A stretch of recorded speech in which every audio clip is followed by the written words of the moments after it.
Bien, vamos a continuar con nuestro segundo tema sobre el Espíritu Santo, y hoy quiero hablar sobre la obra del Espíritu Santo en la salvación. ¿Qué hace el Espíritu Santo en nuestras vidas, en la vida de las personas, para que podamos disfrutar y recibir la salvación que Dios nos ofrece a través de la sangre de Cristo? La idea no es saber sobre el Espíritu Santo. La idea es vivir de acuerdo al Espíritu Santo. Porque podemos tener mucho conocimiento acerca de la doctrina del Espíritu Santo, y la verdad es que saber mucho acerca del Espíritu Santo no nos hace más espirituales o no nos permite vivir la vida que Dios quiere que tengamos. Es vivir de acuerdo a lo que el Espíritu Santo hace, nos revela, y sabiendo que el Espíritu Santo mora en todo creyente que ha puesto su confianza en la obra redentora de Jesucristo en la cruz del Calvario. Así que si tú crees eso, si tú creíste que Jesucristo es el Señor, es el Salvador y pagó el precio por tus pecados, y aceptas su señorío en su vida y su salvación, tú eres un hijo de Dios, una hija de Dios, un santo apartado para Él, y por lo tanto tienes al Espíritu Santo morando en tu vida. Amén. Ahora, tener al Espíritu Santo es la cosa más maravillosa. No estamos solos, porque el Espíritu Santo es el que nos va a ayudar en este caminar todos los días. Eso vamos a verlo en otros temas más adelante.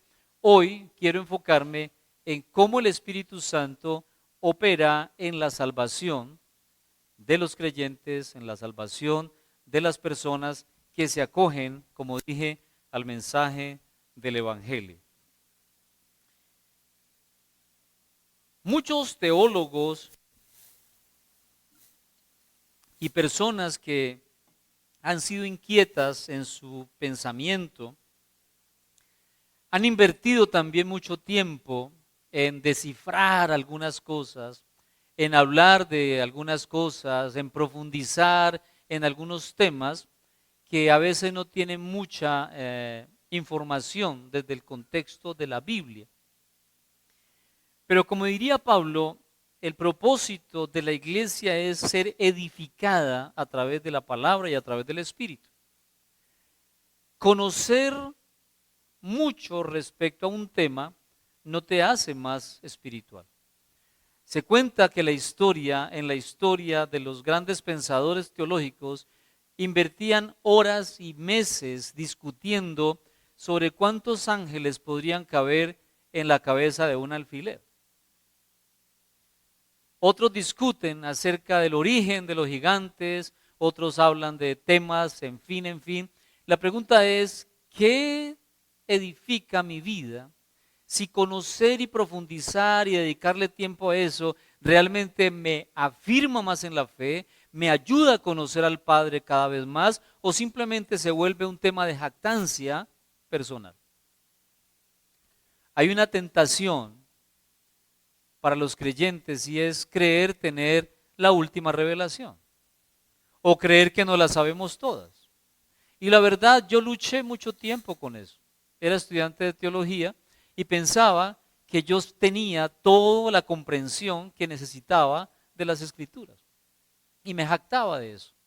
Podía sentarme con una montaña de libros que hablaban acerca de un versículo, pero la Biblia no estaba en ninguna parte de mi vida.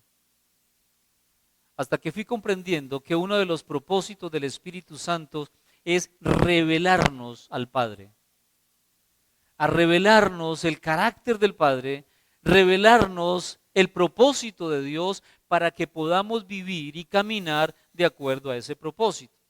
Por lo tanto, invertiré mi tiempo y mi predicación para hablar solamente de la obra de Cristo, hablar del carácter de Dios y la revelación que el Espíritu Santo quiere traer a tu vida y a mi vida de lo que realmente Él quiere que vivamos dentro del cuerpo de Cristo y en la vida cotidiana, desarrollándose en el hogar, en el trabajo y en cualquier lugar donde tú y yo nos encontremos.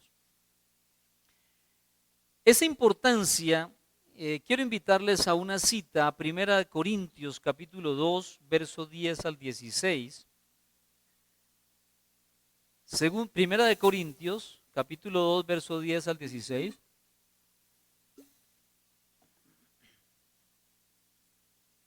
Y el apóstol Pablo escribe lo siguiente: ahora bien, Dios nos ha revelado esto por medio de su Espíritu, pues el Espíritu lo examina todo, hasta las profundidades de Dios. Verso 11, en efecto, ¿quién conoce los pensamientos del ser humano sino su propio espíritu que está en él? Asimismo, nadie conoce los pensamientos de Dios sino el Espíritu de Dios. Nosotros no hemos recibido el espíritu del mundo, sino el Espíritu que procede de Dios. ¿De acuerdo? Para que entendamos lo que por su gracia Él nos ha concedido. Verso 13. Esto es precisamente de lo que hablamos, no con las palabras que enseña la sabiduría humana, sino con las que enseña el Espíritu, explicando lo espiritual en términos espirituales. El que no tiene el Espíritu no acepta lo que procede del Espíritu de Dios, pues para él es locura. No puede entenderlo porque hay que discernirlo espiritualmente. Verso 15. En cambio, el que es espiritual lo juzga todo, aunque él mismo no está sujeto al juicio de nadie, porque ¿quién ha conocido la mente del Señor para que pueda instruirlo? Nosotros, por nuestra parte, ¿tenemos qué? La mente de Cristo.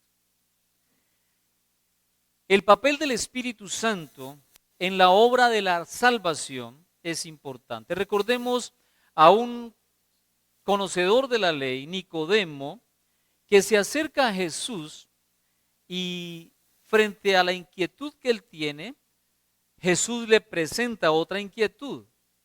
Y él hace la pregunta: ¿cómo puede uno nacer de nuevo siendo ya viejo? Y Jesús responde en Juan 3, 5 al 8, respondió Jesús: de cierto te digo, que el que no naciere de agua y del Espíritu no puede entrar en el reino de Dios.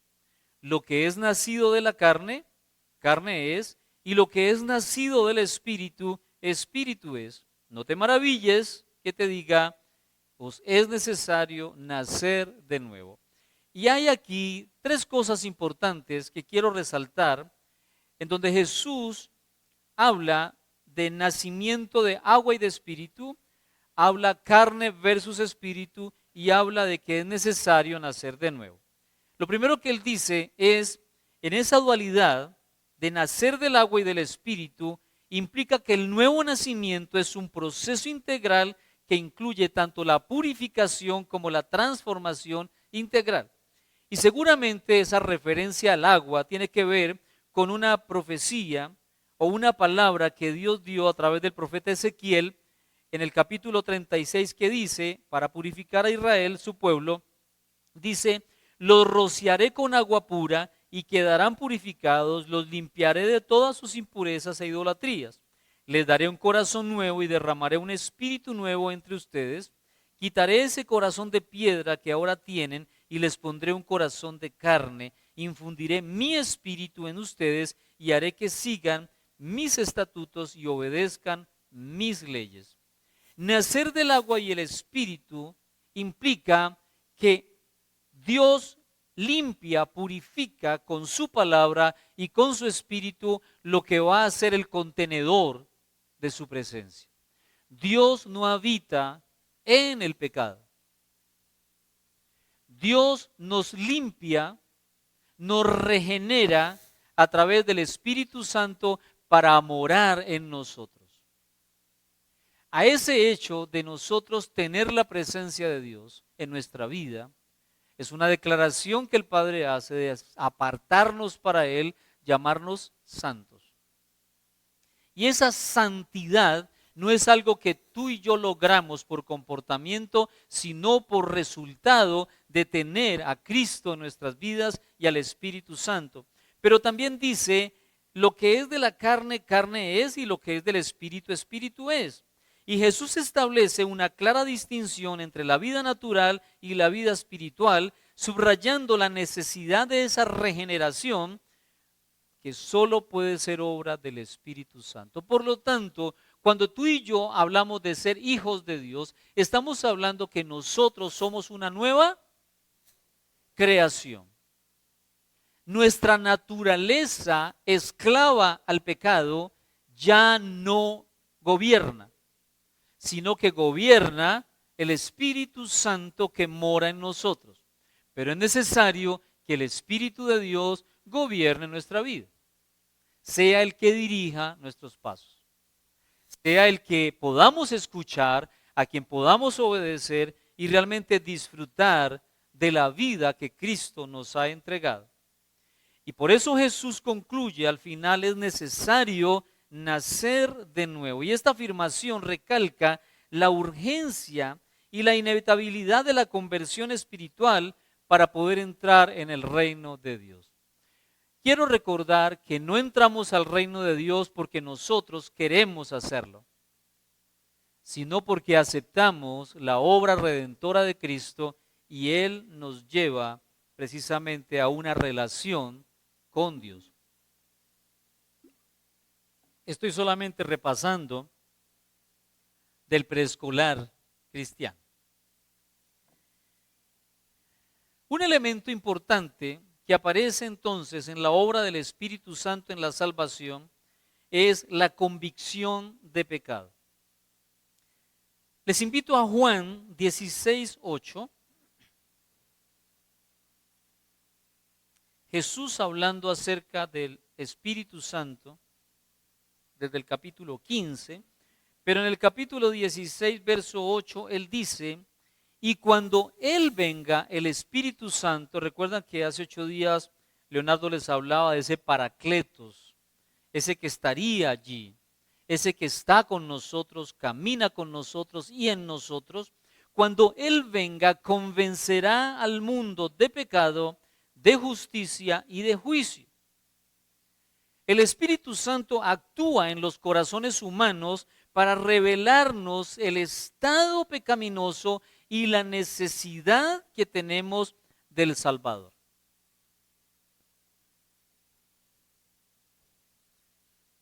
Pareciera sencillo. Nosotros ahora en Cristo podemos tener esa conciencia de cómo vivíamos antes. ¿De acuerdo? Ahora podemos identificar cómo éramos sin Cristo y cómo somos en Cristo. Ahora podemos darnos cuenta realmente cómo vivíamos y en ese lugar donde vivíamos nos sentíamos bien. Siempre me gusta utilizar el auditorio y lo parto en 2 partes. No porque sea el más grande ni más pequeño, pero vamos a hablar que este es el mundo sin Cristo, nuestra vida sin Cristo. ¿De acuerdo? Cuando yo vivía aquí, cuando tú vivías aquí, todo parecía bien, normal. ¿De acuerdo? Obrábamos, actuábamos, nos parecía que éramos felices, libres, hacíamos lo que nos daba la gana. Es más, creíamos que nuestra vida era aprobada. Creíamos que Dios estaba de nuestro lado. Creíamos en Dios.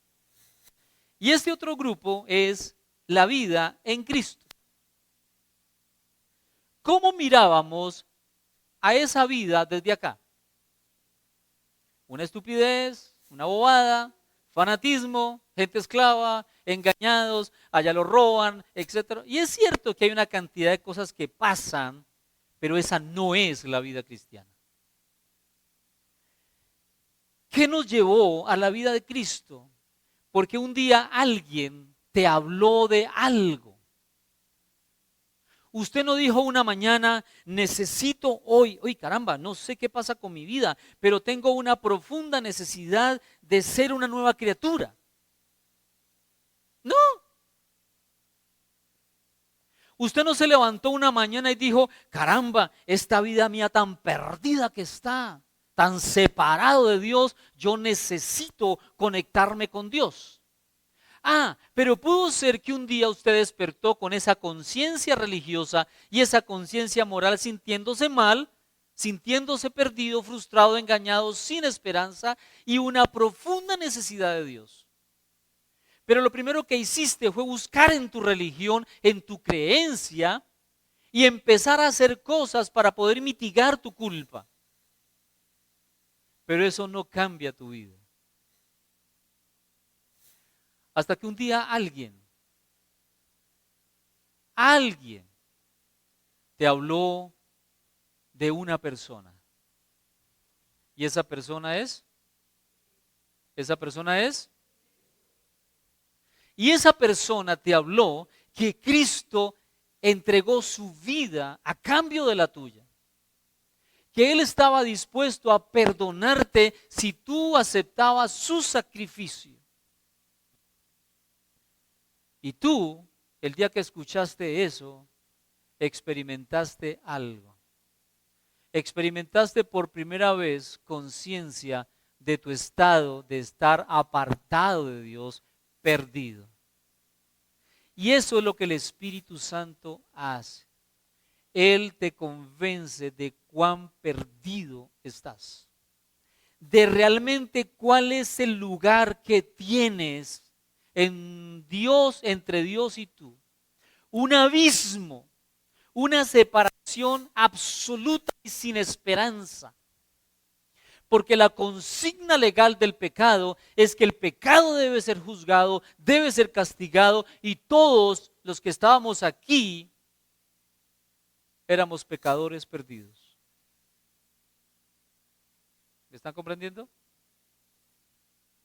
Y ese Espíritu Santo, cuando escuchaste ese evangelio de salvación, te redarguyó, te habló, te mostró realmente tu condición, pero también te mostró que la única esperanza que tú tenías era al Salvador. Y cuando tú aceptaste su sacrificio, ese mismo instante, dice la Biblia, hubo una muerte y un nuevo nacimiento. Moriste a la fuente del pecado, fuiste arrancado de la fuente del pecado y fuiste trasladado a la vida. Naciste a una nueva vida. En Cristo, por Cristo y a través de Cristo. Y el Espíritu Santo vino a tu vida a partir de ese momento. El sello que te dice, hey, Álvaro, Miguel, Antonio, Juana, ¿le pertenecen a quién?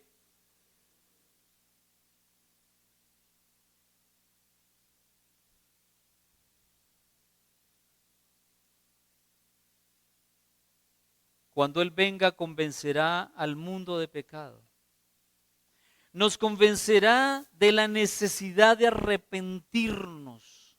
Y esta convicción lleva al individuo a reconocer su necesidad de arrepentimiento y de reconciliación con Dios, algo que nadie puede hacer por sí mismo, ni a través de la religión, ni a través de tu actuar, ni a través de tu comportamiento, solamente por uno que tiene la capacidad y el poder para hacerlo. Las religiones del mundo te proponen un caminar hacia un crecimiento espiritual. Si tú obras en concordancia con el prójimo, vas alcanzando ciertos niveles de espiritualidad hasta que llegues a un estado tal. Conocemos por la palabra de Dios que el hombre en su naturaleza pecaminosa y perdida y separada de Dios no tiene avances espirituales hacia Dios. Por eso la propuesta de Dios es el descender a la naturaleza humana, tomando forma en Cristo, encarnado en Cristo, morir pagando el precio para que tú y yo podamos ser libres del pecado y libres de la condenación. Y a esa libertad de no ser condenados y ser liberados del pecado, de la fuente pecaminosa, la llamamos salvación. Sin embargo, permítame decir, una de las estrategias del enemigo es seguir haciéndote creer que tú puedes aportarle algo a la salvación porque Jesús no fue suficiente. A Jesús le quedó faltando. Entonces, para que completes tu salvación, debes cantar más durito. Debes orar un poquito más. Debes ayunar más. No puedes perderte un servicio dominical. Y es tan perversa su obra que lo logra. Que hay días en que no hiciste una oración y te sentiste. Ya no, ¿verdad? Ay, yo no he orado hoy. Ay, no hice el devocional hoy. La lista no es si haces o no haces, es si vives de acuerdo a lo que eres en Cristo Jesús. Que eso te lleve a buscar la palabra de Dios, porque la obra del Espíritu Santo es revelarte al Padre, revelarte su carácter. ¿Para qué? Para que ya no sigas manoseando. Ya no manoseo la obra del Espíritu. Ay, el Espíritu que se acomode a mi debilidad. Él me conoce, Él sabe cómo soy yo. No, no, no, no. Es para que mi vida se ajuste a su verdad. Dios fue muy fuerte con algunos de sus siervos en el pasado. Ahí postrado llorando, pidiendo la revelación, Dios, muéstrame qué hacer. Y Dios, ¿qué les dijo? ¿Qué haces allí? Levántate y ve en pos de lo que te encomendé. Tu vida no puede seguir girando por tus emociones, porque el Espíritu Santo dirige nuestras emociones hacia la verdad. Él no te quita las emociones, pero quiere que tus emociones y las mías sean controladas bajo la directriz del Espíritu Santo. Ya no alimento mis fragilidades. El Señor sabe con lo que yo lucho, pues ahí vamos. No. Convicción de pecado. El Espíritu Santo tiene la tarea de mostrar al mundo su necesidad de salvación, revelando la realidad del pecado y la incredulidad. Por eso, una de las cuestiones que debemos tener claro es cómo nosotros vemos al pecado y a los pecados.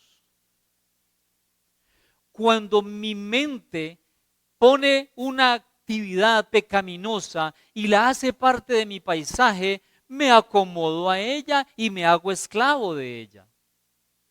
¿Por qué? Porque la voy a justificar. Sí, pues es una debilidad allí que ahí voy.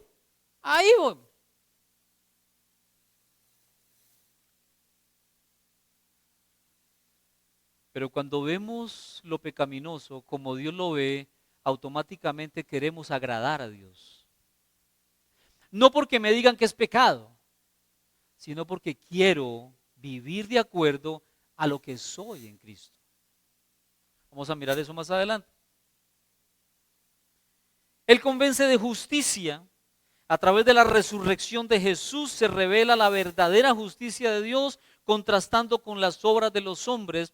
Me revela que mis obras, que mi hacer no logra nada. Solamente chequeo por una lista de las personas que me rodean. Pero en cuanto a Dios, absolutamente nada. Pero me revela la obra de Cristo, que es la verdadera justicia, donde Él nos perdona, nos libera y nos declara hijos de Dios, borrando nuestros pecados. Y dice que Él convence de juicio. Ese juicio es una certeza no solo para el mundo, sino también para el príncipe de este mundo, quien ya ha sido derrotado por Cristo.